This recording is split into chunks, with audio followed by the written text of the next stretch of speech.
C'est l'automne. David s'affaire au semis pour la saison prochaine. En profondeur, le sol, qui semble presque endormi, fourmille d'activité. Les premières présences se dévoilent dès qu'on soulève des débris de végétation. La nuit et l'humidité règnent. Pourtant, plus du quart de la biodiversité mondiale habite ici. Ces petits animaux sont-ils indifférents au mouvement qui se passe en surface, au travail de David ? Plus que l'humidité, un autre élément attise toutes les convoitises, la matière organique. Celle-ci est le carburant qui fait fonctionner le précieux équilibre à l'intérieur du sol. Car ici, tout est question d'équilibre. Les plus gros animaux, les cloportes, les gloméris et les vers de terre par exemple, fragmentent les feuilles. Tout ce travail sera facilité par des êtres plus petits, des colamboles et des acariens, parmi les plus abondants dans les sols. Les bactéries sont là, elles aussi, par milliards. Elles s'attaquent aux éléments les plus difficiles à dégrader, avec les champignons, eux aussi très présents.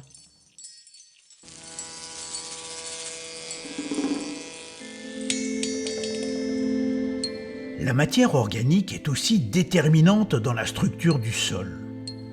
Elle s'agrège à des particules très fines et forme les précieux agrégats capables de stocker des nutriments et de l'eau libérés progressivement pour les plantes. C'est l'inverse d'une alimentation à base d'engrais minéral. Si l'on perd 30% des espèces dans le sol, on diminue de 40% la minéralisation de la matière organique et on augmente la résilience de nombreux pathogènes. Voici 1 mois que le blé est en terre. À ce stade, la priorité est de structurer un bon réseau de racines, car ce sont elles qui devront rassembler les nutriments nécessaires à la croissance et à la bonne santé du végétal.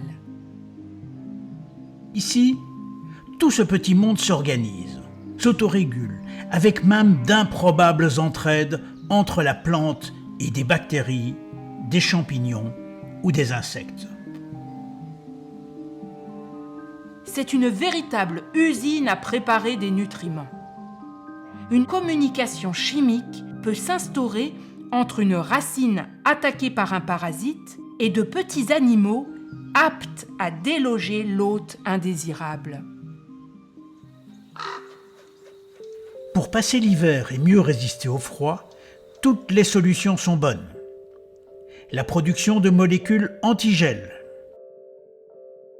migrer en profondeur ou n'exister que sous la forme d'œufs qui écloreront lorsque les températures seront propices.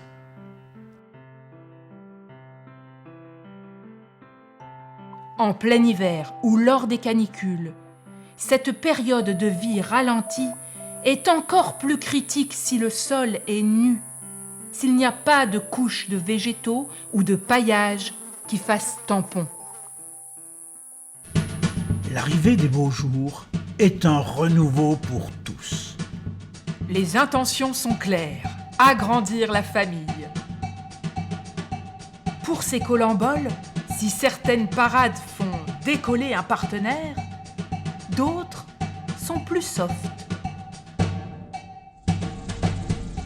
Seulement, au dégel, le sol est fragile, l'intervention mécanique est périlleuse, et la terre, une fois tassée, limite sérieusement le passage de l'eau et de l'oxygène. Ce sont les 10 premiers centimètres de surface qui concentrent presque tous les habitants du sol. Et quand ils se retrouvent brutalement propulsés en profondeur, 90% des acariens et la majorité des colamboles se retrouvent incapables de survivre, privés d'oxygène. Là encore, l'usine souterraine dysfonctionne Un sol peu remué travaille donc beaucoup plus. Un travail mécanique inadapté constitue la plus grosse perte de qualité du sol. La structure à l'intérieur du sol. Parlons-en. Plus les agrégats sont nombreux et de taille diversifiée, plus l'eau et les nutriments sont abondants pour la plante. Là encore, la microfaune du sol est une précieuse alliée pour le cultivateur. Les bactéries cimentent les micro-agrégats, les champignons agglomèrent ces petits éléments aux agrégats plus gros qui s'emboîtent à la façon de poupées russes.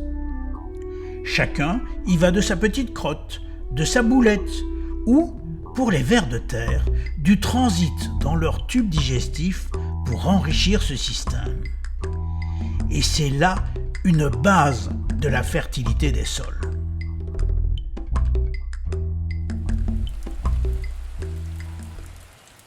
Avec l'arrivée des pluies printanières, une couverture végétale du sol quasi permanente fait la joie de tous.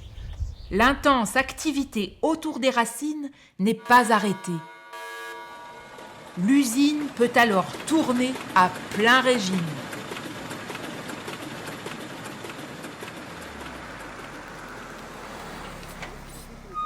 C'est le moment où le technicien de la coopérative fait le tour des parcelles pour conseiller les adhérents. Là, la parcelle, elle est régulière. En salissement, ici, on n'a que des dicotes, donc on ne va pas s'embêter. On ne fera pas d'antigraminées. C'est ce qui coûte le plus cher à éliminer. Et on fera, voilà, on a de la pensée. Les épis de blé se forment. Les silos seront probablement bien remplis cette année. Mais la plante n'est pas encore à l'abri d'une attaque de parasites. Et dès l'apparition des premiers symptômes, David va devoir traiter. Même sélectifs, les traitements insecticides ne vont pas se limiter à la surface ou à une espèce et vont sérieusement perturber l'activité en profondeur autour de la racine. Le dilemme est alors délicat.